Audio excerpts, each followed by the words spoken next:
और नायरा बच्चों के बेडरूम में बैठे हैं। वे वानी के लिए गेट वेल सून कार्ड बना रहे हैं। बच्चों, क्या आप नीचे जाकर पार्क में खेलना नहीं चाहते? नहीं दादाजी, हम वानी के लिए गेट वेल सून कार्ड बना रहे हैं। वो आज स्कूल नहीं आई थी। टीचर ने कहा कि उसे बुखार है, इसलिए हम उसके लिए एक कार्ड बना रहे हैं और फिर हम जाकर उसे दे देंगे। ओह, ये तो बहुत ही अच्छी बात है। क्या तुम दोनों को कार्ड बनाने में मेरी कोई हेल्प चाहिए? नहीं थैंक यू दादाजी, कार्ड लगभग बन गया है। ठीक है नील और नायरा, मुझे खुशी है कि तुम अपने दोस्त के लिए अच्छा सोच रहे हो। दोस्त हमारे जीवन में बहुत महत्वपूर्ण होते हैं। डिनर के बाद में तुम्हें भगवान कृष्ण और उनके दोस्त के बारे में एक कहानी सुनाऊंगा।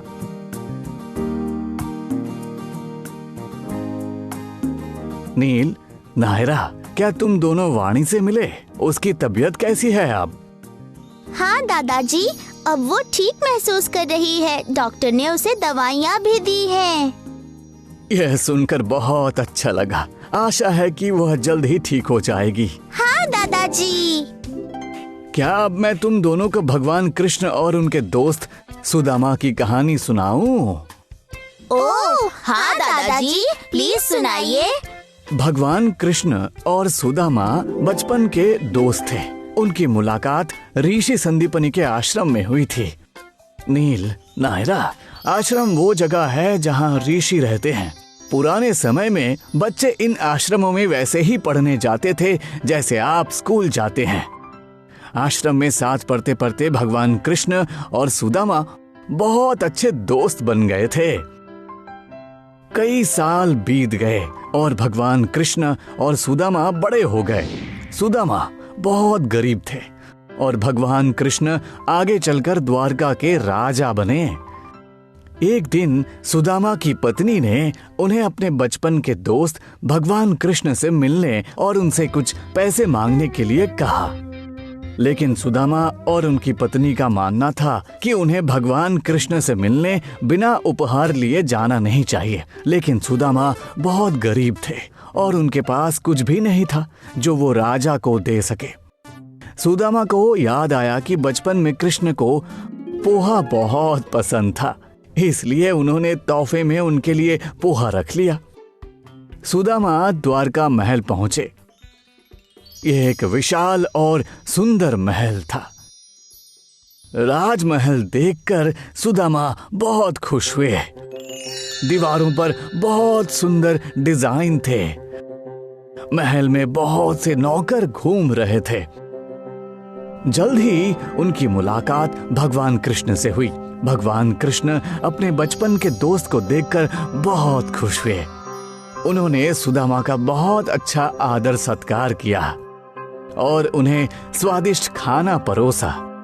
भगवान कृष्ण ने यह सुनिश्चित किया कि उनका दोस्त महल में बहुत आराम से रहे। वो खुद उन्हें अतिथि कक्ष में ले गए और बोले, ओ मेरे प्यारे सुदामा, जाओ और कुछ देर आराम करो और फिर हम पहले की तरह बैठेंगे और बातें करेंगे। मुझे? मेरे कृष्ण, तुमने मेरे जैसे गरीब के लिए पहले ही बहुत कुछ किया है। मैं तुमसे कुछ नहीं ले सकता। और हे सुदामा, ऐसा मत कहो। तुम मेरे दोस्त हो और मेरे घर आए हो। तुम्हें यहाँ अच्छा लगे इसके लिए मैं कुछ भी करूंगा।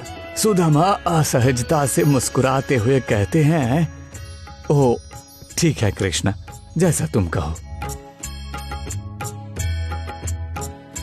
बाद में भगवान कृष्ण और सुदामा महल के बगीचे में बैठे थे, जहां भगवान कृष्ण ने देखा कि सुदामा अपने हाथ में कुछ छिपा रहे हैं। हे सुदामा, तुम अपने पीछे क्या छुपा रहे हो? क्या ये मेरे लिए कोई उपहार है? ओह निश्चित रूप से ये एक उपहार है। लाओ मुझे दिखाओ। अरे नहीं नहीं, कुछ नहीं, कुछ भी नहीं है कृष्णा। अरे क्या कह रहे हो सुदामा? मुझे यकीन है कुछ तो बात है। मैं जानता हूं तुम उपहार के बिना नहीं आते। लाओ मुझे दे दो। भगवान कृष्ण ने उस कपड़े के पैकेट को देखा जिसमें पोहा था और बोले, पोहा, तुम इसे मुझसे क्यों छुपा रहे थे जबकि सुदामा तुम्हें पता है कि मुझे ये पसंद है।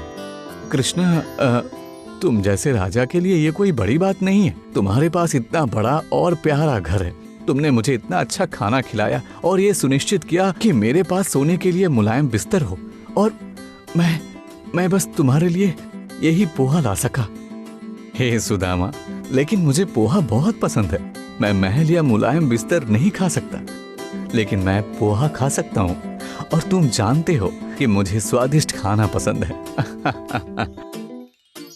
भगवान कृष्ण ने खुशी खुशी पोहा खाया। सुदामा अपने दोस्त को देखकर बहुत खुश हुआ। जल्द ही भगवान कृष्ण ने सुदामा को अलविदा कहा और घर भेज दिया। घर जाते समय सुदामा सोच रहा था कि वो अपनी पत्नी से क्या कहेगा।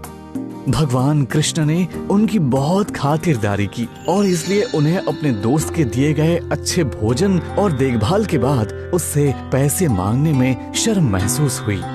जैसे जैसे सुदामा अपने घर के करीब जा रहे थे, उन्हें यह सोचकर और भी चिंता होने लगी कि उनकी पत्नी दुखी होगी, क्योंकि वह परिवार के लिए कोई पैसा नहीं लाए हैं।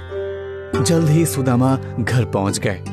उन्होंने देखा कि उनकी पुरानी झोपड़ी अब वहां नहीं थी और उसकी जगह एक अच्छा खासा मकान बन गया। उनकी पत्नी और बच्चे नए कपड़े पहनकर घर के बाहर खड़े हैं। वे खुशी से सुदामा का इंतजार कर रहे थे। यह देखकर सुदामा को बहुत आश्चर्य हुआ और उन्होंने अपनी पत्नी से पूछा, हे मेरी प्रिय, ये सब क्या है? हमारा घर कहाँ है और यह किसका घर है? तुम्हें ये सारे नए कपड़े कहाँ से मिले? कल रात जब हम सोए थे तो हमारा घर पहले जैसा ही था, लेकिन जब हम उठे तो वो बदल चुका था और हम इस खूबसूरत नए घर में रह रहे थे। रसोई में भी बहुत सारा खाना है। ये सब भगवान कृष्ण की ही कृपा से हुआ है। ओह मेरा दोस्त कृष्ण, वो हमेशा अपने दोस्तों के बारे में सोचता है। तो नील और नायरा, भगवान कृष्ण हमें